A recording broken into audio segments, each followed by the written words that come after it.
the guitar and you sing and Yeah, in the band I just play guitar and I sing. okay. I do play, if we do have like a keyboard track like on a recording, I do play the keyboards there, but live we're just a three-piece, guitar, bass, and drums.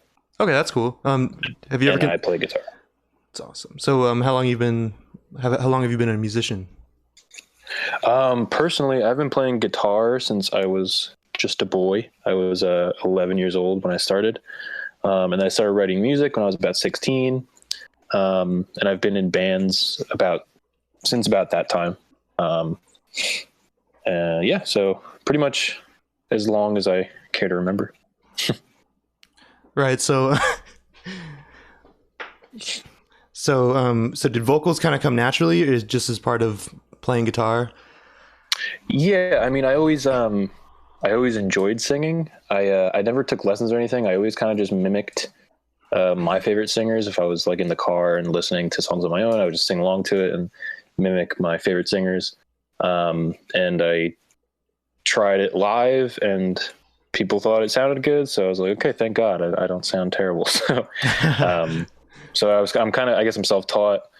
I use some techniques now. My girlfriend is an opera singer, and she's classically trained, so she helps me with some vocal exercises and warm-ups that help my voice stay healthy. But that's the most training I've had. So I think I guess it's come naturally, in quotes.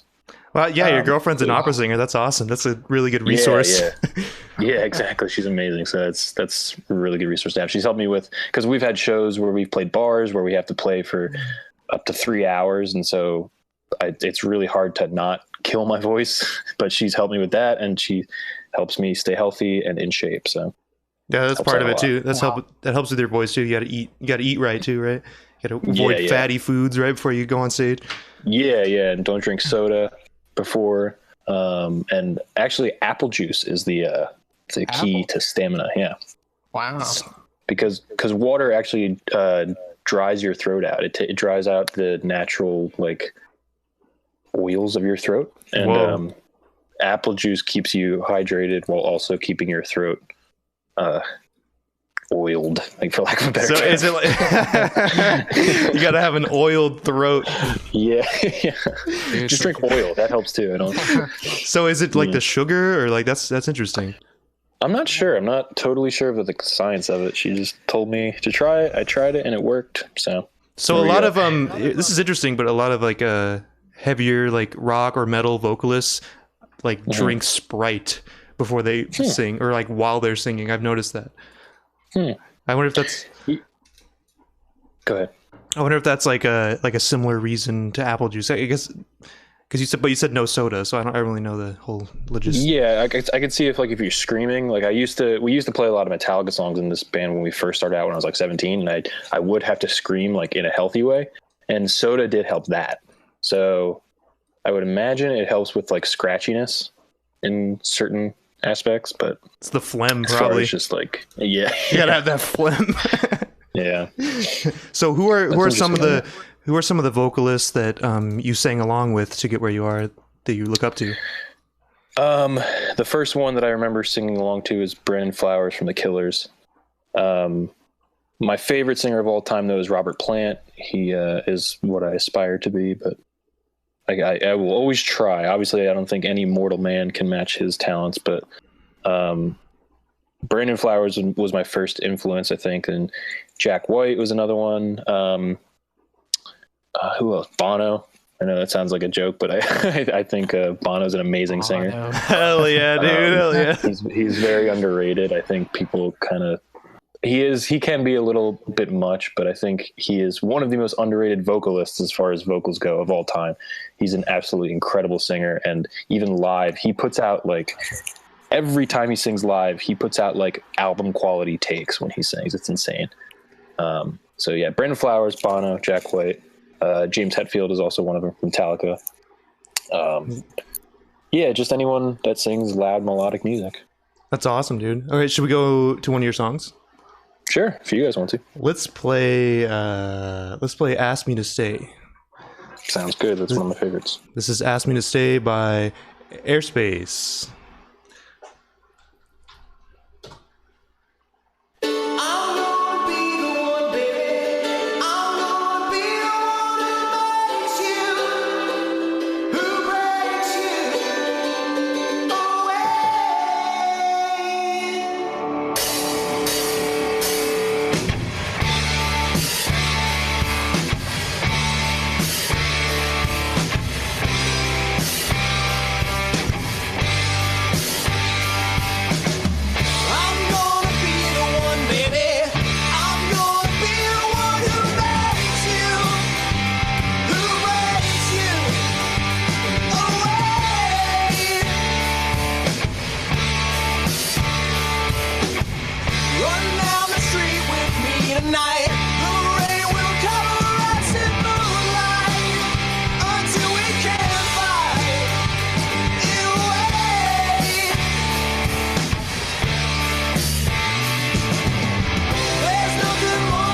Yeah, dude, that was pretty dope.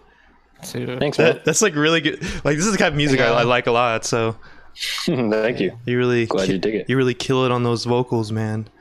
Thank you, my man. Yeah. So Appreciate it. So what can you tell me Where about? did Airspace come from? Whoa.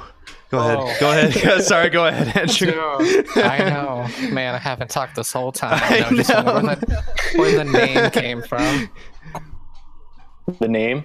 Yeah. I was honestly just looking for a simple, clean cut, just a good name, and I always liked the idea of open spaces. I mean, like anytime I drive, I know it sounds like cheesy or kind of like deep, man, but anytime I drive by like a really big field or something, it always like intrigues me. So like I think Airspace was a good. And I like the idea of flying, and like the jumping thing is good. I feel like the logo goes with it and everything. So I just thought of the word. I thought it was a cool word. Yeah, it's and it starts with A, so alphabetically we have an advantage. But I just like the word. Oh yeah, you're in the A's. If you should put a number in front though. Yeah, get a little higher. Airspace. So it's like 4 A's. Oh right. It's actually a term. I looked on Wikipedia. It's a portion of the atmosphere controlled by a country above its territory. Yeah, I was listening to something and I heard the term. I had heard the term government airspace before, and I was like thinking about that, and I had just like this chain of thoughts that led me to think of that word. I was like, oh, that's a great word. I think that's the one. I was thinking of a couple other ones, but when I thought of that, I was like, that's the one. So yeah, government airspace is what led me to think about it. Cool, man. Government airspace. So I guess if you own like a piece of land, there's different types of rights for the land that you own. So there's like you own the ground all the way to the center of the earth. There's that type of rights. And there's also mineral rights, and there's also air rights. So when you actually own a piece of land, there's like 3 different parts to it. Oh, that's cool. So you can purchase property from somebody and only purchase the mineral rights, for example, and then like to just be able to dig and like find oil and shit. Dude, didn't know that. Yeah, it's kind of a weird fact. I'm just like full of those. Dude, same. I'm the same way. I love like bullshit trivia. You got anything? You got anything else? Any good trivia? Oh yeah, one of my favorites is the 10th president of the United States, Andrew Johnson. He has a grandson, not a great grandson, a grandson who is alive today. No, that's John Tyler. Oh yeah, is it? Yeah. Not Andrew. Yeah, excuse me. Yeah, John Tyler. My mistake. Thank you. But yeah, he's the 10th president of the United States, and he has a grandson who's alive today.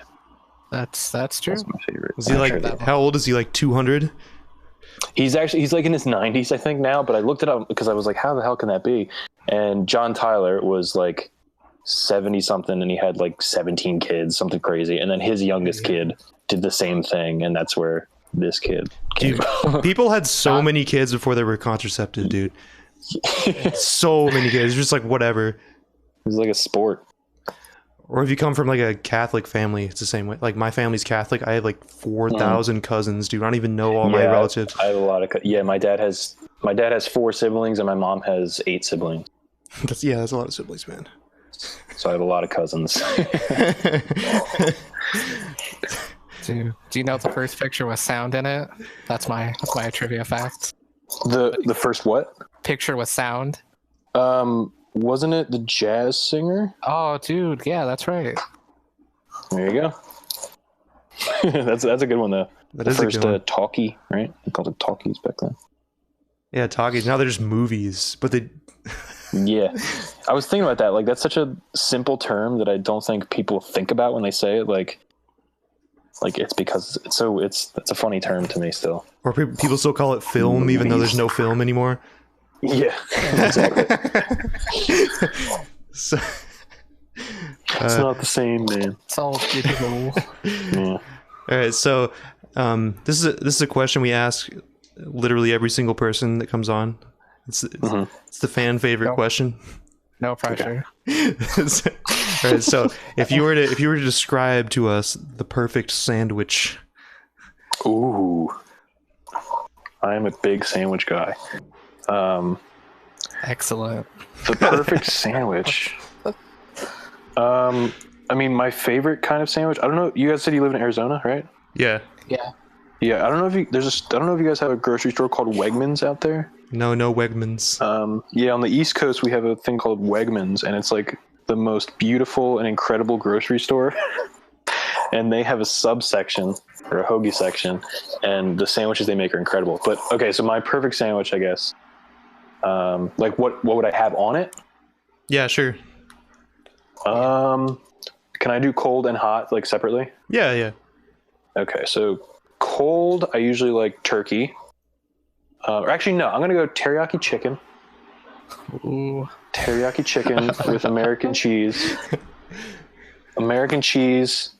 I like me some onions. So teriyaki chicken, American cheese, onions, lettuce. I'm gonna go bacon and mayonnaise. Ooh.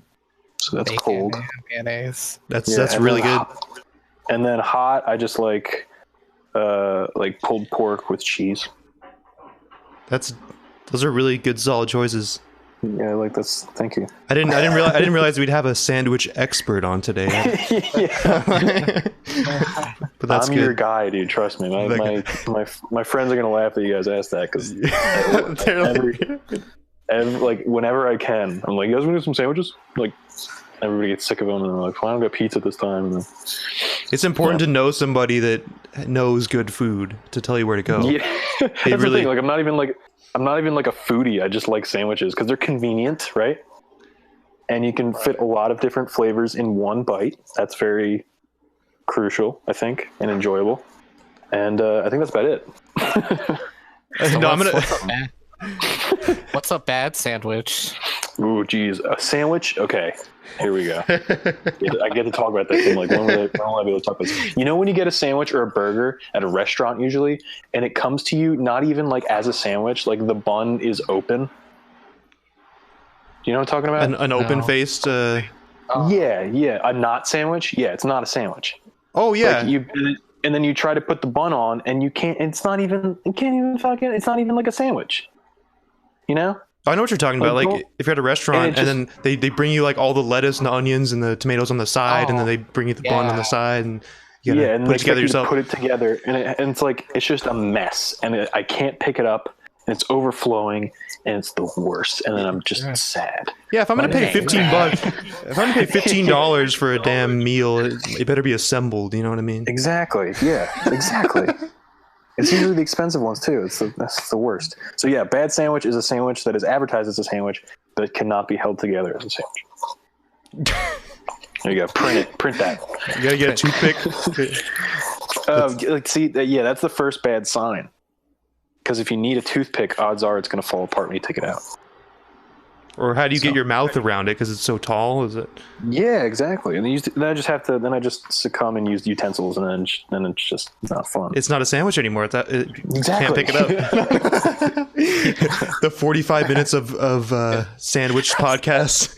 Yeah, dude, is that like a niche that people? Is that a niche podcast that exists? Is just like a sandwich sure. There's a podcast for everything. Dude, literally everything, dude.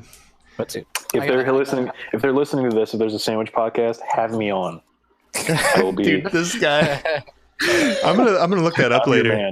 And if it doesn't exist, we're starting it, and it's gonna be like our Wednesday thing. There you go.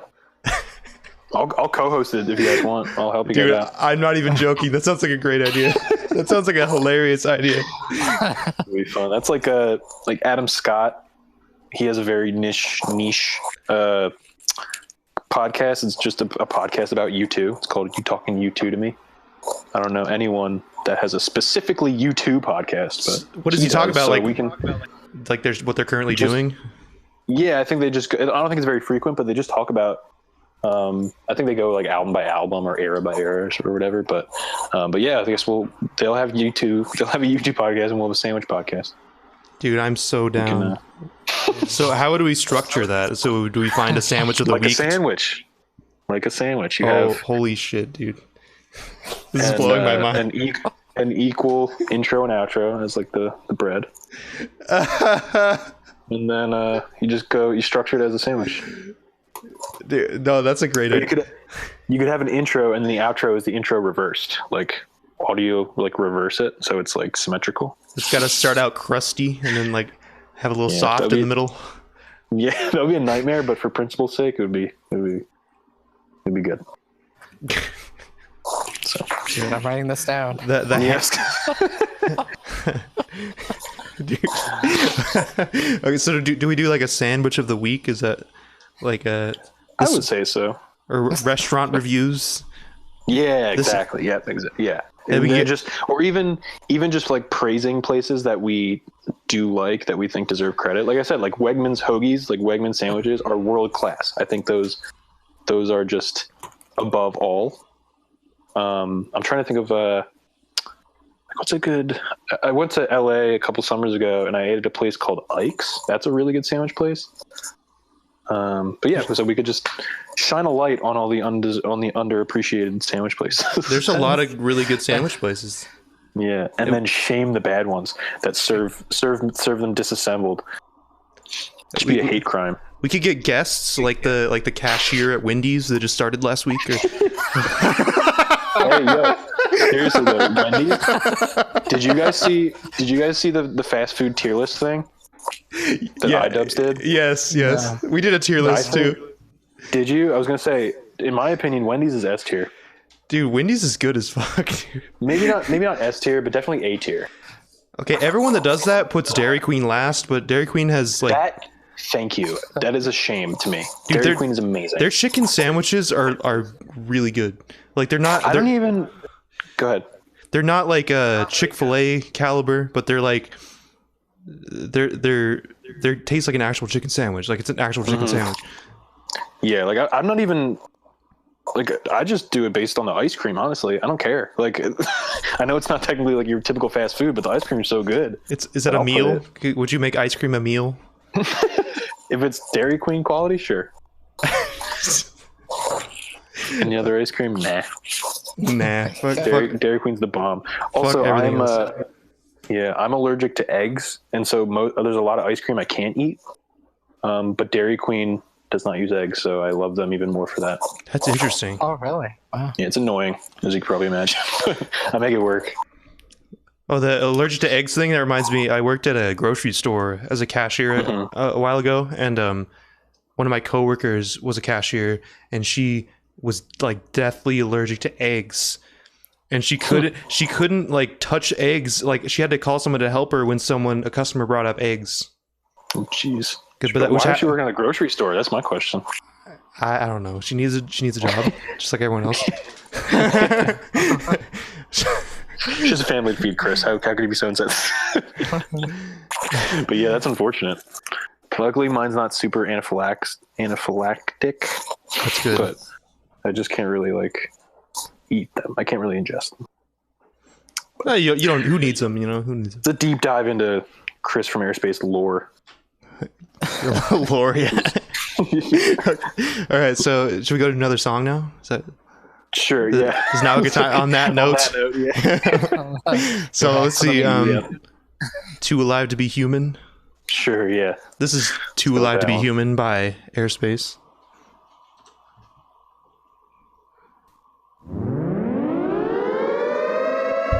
Oh, wait a minute. I see something on top of the cylinder. No, it's nothing but a shadow. Well, wait, that wasn't a shadow. It's something moving. Solid metal, kind of a shield-like affair rising up out of the cylinder. Going higher and higher. But it's standing on legs. Now it's reaching above the trees and the searchlights on it. Hold on.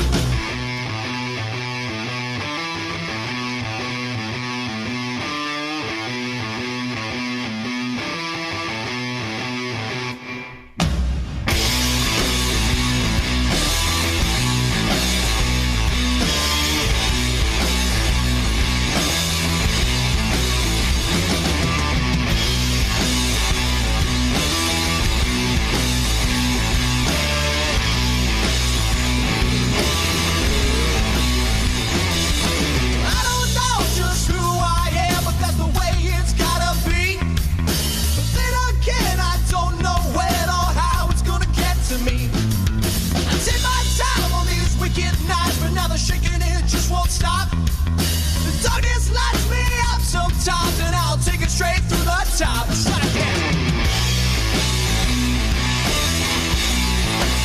I'm too alive. I'm too alive to be human. I'm too alive.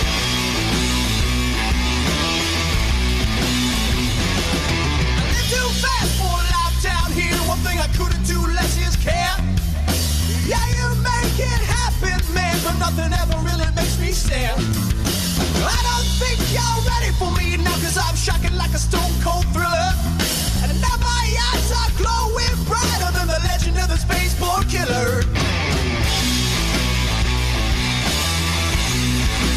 I'm too alive. I'm too alive to be human. I'm too alive. Take it down now.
Black fog hanging close to the Earth of extreme density, nature unknown.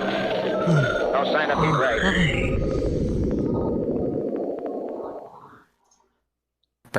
That was dope, dude. I heard the Sierra. I heard the Sierra Mist in that one a little bit. Dude, no, yeah, your music is like legit, like super good. Thank you very much, man. I'm just gonna keep saying it. What was that audio at the beginning? That was a clip from the Orson Welles War of the Worlds broadcast. That's the original prank, the original YouTube prank. Yeah, the original podcast prank. Yeah, exactly. So, did you see the Tom Cruise War of the Worlds movie? I've seen it like in parts. Like I never saw the whole. That movie was so shitty, dude. In the music video though, I did use clips from like the old, like the 50s or 60s War of the Worlds. Yeah, that's what's up. a good one. And I also used clips from The Day the Earth Stood Still. The Day the Earth Stood Still is a really good one. Yeah. Yeah, I've never seen it, but I liked the. I think I used part of the scene. Is the alien called is he called a Gort or something? I can't remember. It's something like that. I think it's something ridiculous like that. But I used the scene where he shows up and the ship shows up and he walks out of the ship and everybody's shooting at him and it's futile.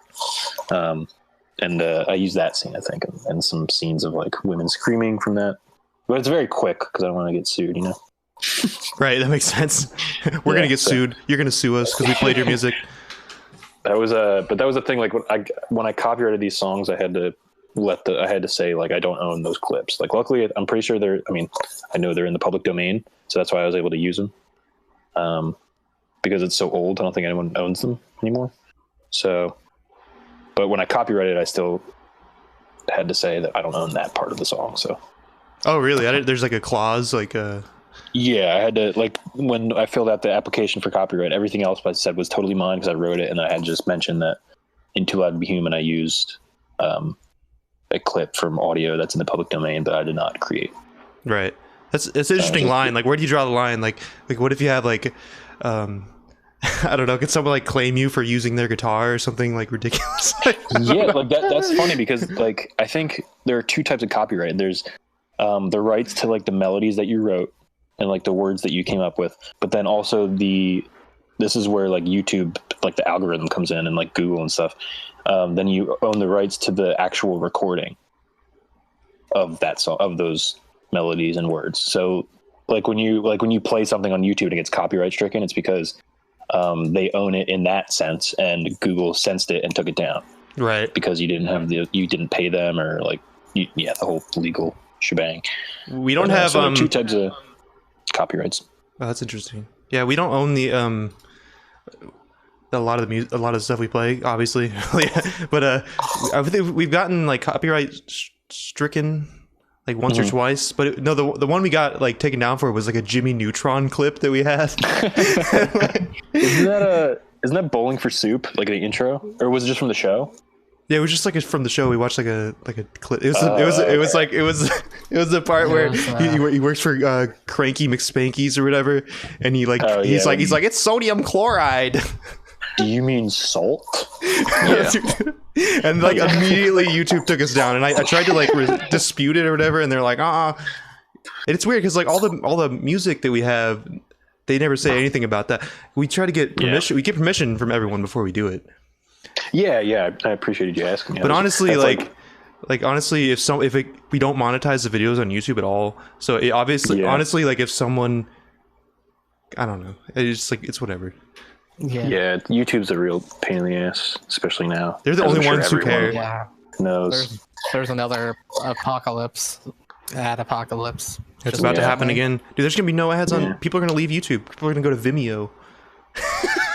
Yikes! Vimeo sucks, dude. You ever used Vimeo? I've only used it for videos that weren't on YouTube. It's like you can have it so people have to pay to see just the video. Ugh, so that's like their monetization system. So like no one's gonna. So it's like a. You know what's a better site? Pornhub. Nice. There you go, dude. Nice. Funny jokes. Okay. Okay. Wait, do you guys have? Like, oh, go ahead. I'm sorry. Go ahead. No, it's okay. Go ahead. Oh, I was gonna ask another question, but if you were in the middle, go for it. Oh yeah. No, I was just. I had another question. All right, go ahead, Andrew. Your turn. No, it was going back a little bit earlier. You said your girlfriend did opera, right? Yes. So were you a fan of opera before that? Or did you become actually more of a fan of opera now? Yeah, I've definitely been more educated in the field since we started dating. But I was a fan of opera before we started dating. That was actually really. Where'd you get into opera? My grandmother. Oh.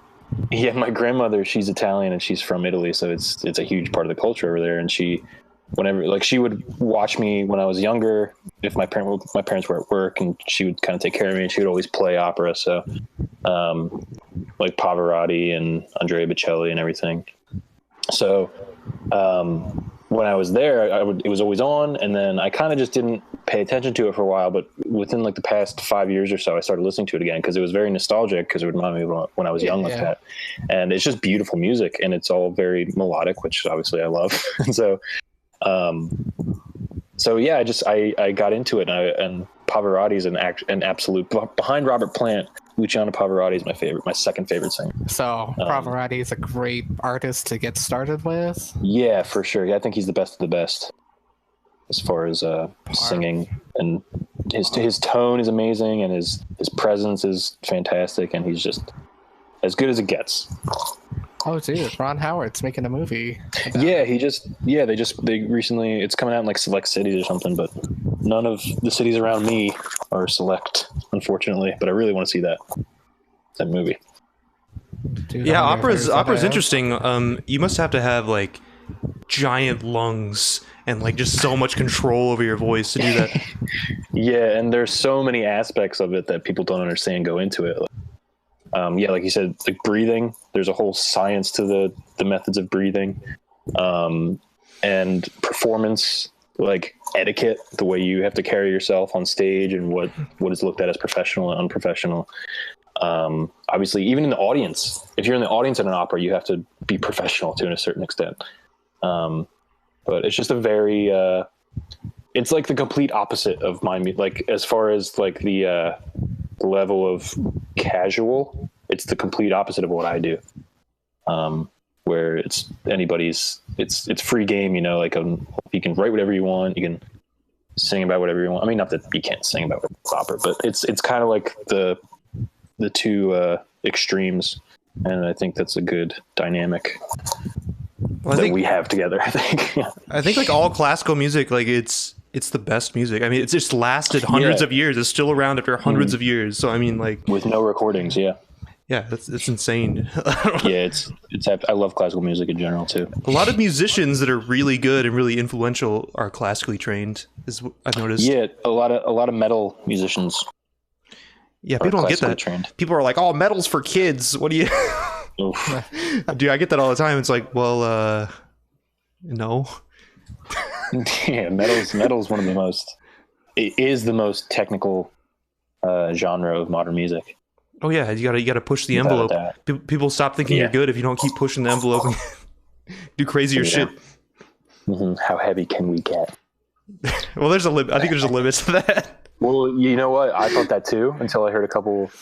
I was gonna say like the heaviest band I ever heard when I was 17 was a band called Strapping Young Lad that my best friend Alex turned me on to. Oh yeah, Devin Townsend. Devin Townsend. Oh yeah, you know Devin Townsend. Yeah. Hell yeah. Devin Townsend. He's amazing. He's the most talented singer in metal, I think.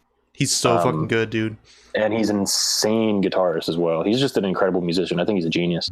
So yeah, Strapping Young Lad was his first big band. That was the heaviest music I've ever heard. And then a couple years later, like 2 years later, I was like, how the hell can you get heavier than this? And then my friend Alex again showed me a band called Nails. And they have a song, if you want to like specifically hear the song that made me think this, they have a song called You Will Never Be One of Us. It's like a minute long, but oh my God, you'll be exhausted by the end of it. It is the most intense and heavy song I've ever heard in my life. And it's amazing. You'll Never Be One of Us? Yeah, by Nails. All caps Nails. By all caps Nails. So you should check that out. Yeah. And then also, but like with the heaviness, also one of my favorite bands is Andrew WK. Because he writes really heavy music, but it's all happy and it's all in major keys. Because metal is all in minor keys and very dark. That's but true. Andrew WK, it's very intense, but it's all happy and melodic. Dude, that's fucking love it. That's dope. Have you ever heard of what is it? Shattered Skies. Have you heard of that band? I don't know. Maybe in past, not very. It just reminded me of what you said. They're like really like heavy and like chuggy, but it's all major key. It's just like what you were talking about. Yeah, I love that shit. Yeah, I'm a major key guy. It's a juxtaposition. Definitely. Like you can even use major key to sound kind of minor-ish if you. Yeah, because a lot of major. It's funny you say that because a lot of major key songs are like people think to write a sad song you have to be in a minor key, but like one of the saddest songs I can think of if you play it right is I think the Johnny Cash version of "You Are My Sunshine" is a good example. That's a very happy. It's a children's song, you know. But if you play it very quietly and softly and with the right tone, it's just heartbreaking, you know. And it's all. I think it's not a case of happy and sad, which you get taught a lot in school, like major key and minor key. I think it's more of a light and dark, because there can be light sadness and dark sadness, you know. So it's like, I think that's a better way to differentiate the two. But major key is very versatile, I think, because you can't really write unless it's metal. It's still gonna be dark, like a happy minor key song. I can't think of any. But, right, that makes sense. It's that's why I've always liked major keys. I guess that's just how my brain prefers music too. I'm sure it's different with every person, obviously. But yeah, major key all the way till the day I die. Major key. Yeah, major key. Well, even like some of the like Mozart used major key like all the time, and like a lot of classical like composers did major key mostly. Yeah, that's for sure. Yeah, what's that kanji mean? Well, go ahead. Yeah, I was gonna ask that question too. Oh my god. Go ahead. Yeah, I was just really curious. What's the kanji on the album cover mean? It's so the song is called "Making It Out," and I always like recently I've been listening to a lot of Cheap Trick, and they are very big in Japan, and a lot of their touring posters have kanji on them, and I always thought that looked really cool. Andrew WK also has a lot of those because he was big in Japan, and I think the aesthetic, I know it's a big meme, but the aesthetic of kanji I think looks really cool, and I was like, let me just do it. It's not super overdone, obviously, but it could be more. There could be more to it, but I was like, I'll just make the title of the song in Japanese. And it's not literally making it out. I had to go to Reddit and consult r/Japanese because I didn't want to look like an idiot. But it's technically kanji for escape. That's the closest you can get to the English of making it out. So it's the kanji for escape. Do you know how to say it? No. I'm sure I definitely should, but I never thought to even to look it up. What is it? Go ahead. Is it like something else in Chinese? Like, or is it the same? I never understood that. Like, they have the same characters, but they mean like different things, don't they? Yeah, it's weird. Like, I can't even really explain it because I can't comprehend. Because when you learn like Spanish and French, the principles of language are generally the same as English, you know? Yeah, it's Latin. But Chinese, yeah, exactly. Chinese and Japanese, it's just on a totally like different minds came up with it. So it's just, I can't even wrap my head around it, like, unless you study it. So I can't even tell you why they don't have that. It's just how their language works, you know? It's very interesting. Like that has always intrigued me, that like separate people have come up with completely different languages, you know? I took Japanese for 2 years. Oh yeah? I still don't get it. Japanese is really weird and complicated. They just took Chinese that already existed and they added more shit to it. Yeah, it's like, why? Basically. They made their own alphabet. They have 3, don't they? Yeah, three alphabets. No, 2. They only. Is it 2? Is it 2 or? Okay. It's only 2. It's only 2. Only 2. Only 2. That's like more phonetic. Oh right. Yeah, that's the second one. Romanji? Yeah. No, that's katakana. Is more phonetic. Oh, and then So they just take foreign words and they're like, let's fit our own letters and try to make that word. And then what is it? Yeah, like the first introduction I had. Sorry, I didn't mean to cut you off, Alex. The first introduction I had to that, I play Super Smash Bros. Melee, and in Japan, like Falco Lombardi is one of the characters I play, and in Japan they just call him Faruko Rambarudi. Yeah. And so it's like it sounds like a really heavy Japanese accent. And it's spelled like Faruko Rambarudi. And so if you say it quick enough, it sounds like Falco Lombardi. Whoa. Pretty interesting, yeah. That's another interesting trivia fact that I didn't know. There you go. It's like your name, Alex. There's no Alex in Japanese, so they'll just say Arakasu. Arakasu. Yeah, exactly. Yeah. Igeru. Yeah. I don't know. Andrew, do you know how to pronounce the kanji on the cover? No. I was looking on Google, but no. Dude, you gotta memorize thousands. Like, to get like a basic level, you have to memorize 2,000 or something like that, isn't it? Yeah, it's insane. Like it's unbelievable. That's cool though. Yeah, it's a very cool language. I think it's just crazy that human beings can just create like languages and all this crazy shit. Yeah, exactly. And if you're on a different part of the planet, it can be totally different because someone else happened to think of it a different way than you did. Whoa, man. Yeah. All right. Okay, so do you guys have merch? We're working on it. Working on it? Okay. We do have shirts available on a small scale. We don't have a site yet, but we're working on that right now. But so like the main way to support us right now would just be listen to our stuff and follow us, and because we are working on something very I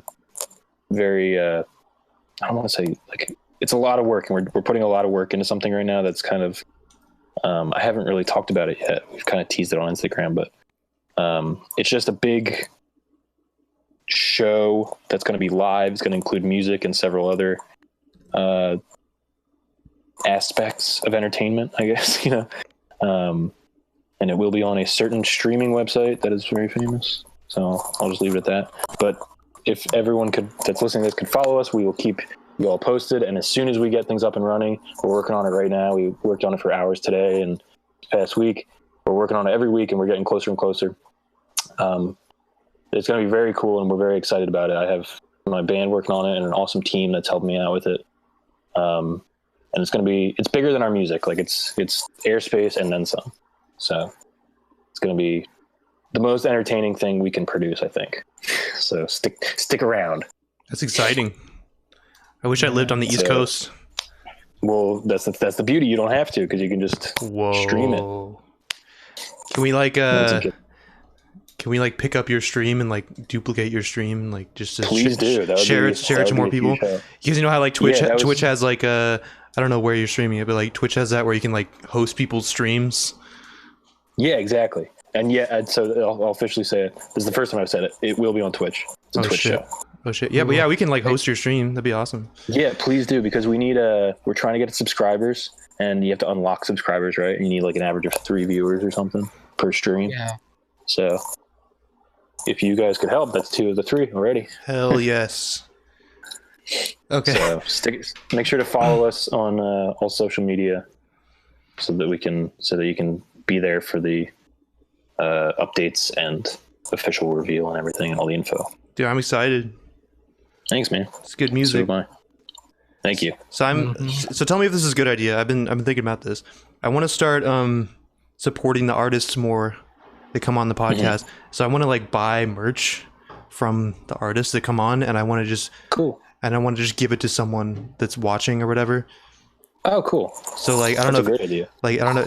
So like if I bought something from you, then I would just have you ship it to the person that I'm giving it to you or whatever. But does that make sense? Like yeah, it does. That's a cool idea. I think it's a good idea. Yeah. So if you guys have merch, just let me know, and I'll do something like that. We have shirts, and we're kind of on the tail end of a batch right now.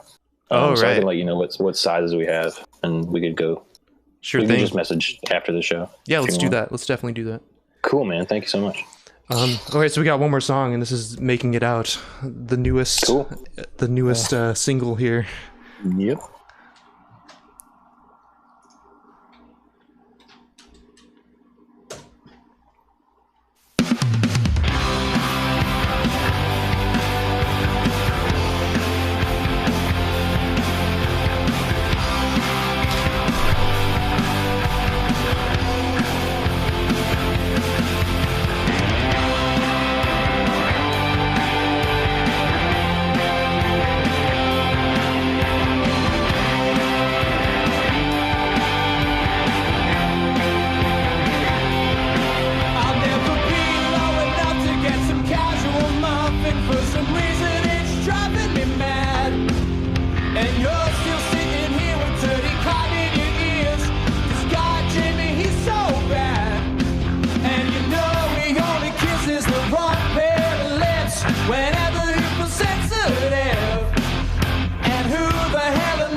All right then. Making it out. Dude, I'm gonna listen to this shit all the time, dude. I'm not even Thanks, joking. man. Okay, so what do you have before we go? What do you have to say to the people of Earth? Hello, and make sure to follow us everywhere on Instagram and Twitter. It's at airspace_band, and everywhere else it's Airspace Official. Make sure to follow us there because we'll be talking about the Twitch show more as soon as we can, and we're also releasing another single, which will eventually be on a new EP, along with Making It Out, because our first EP was Falling with Style, which Asked Me to Stay was on, and Two Live Humans on. So check those out. All our music is available on all platforms, and any place you can find music. And thanks for listening. Hell yeah. Okay, if you don't mind, just send me all the links to everything. Okay. Yeah, no problem. And this goes up on iTunes, Spotify, all that. Cool. So that's cool. Awesome. Thanks for tuning in, everyone. It's the Eager Here podcast, etc., etc. Do all that liking and check out Airspace and subscribing and what else do you do? Following. Right. Thanks, subscribing. I thought it Listening. said listening. Yeah, there you go. Watching. Covering. You guys want to cover any songs?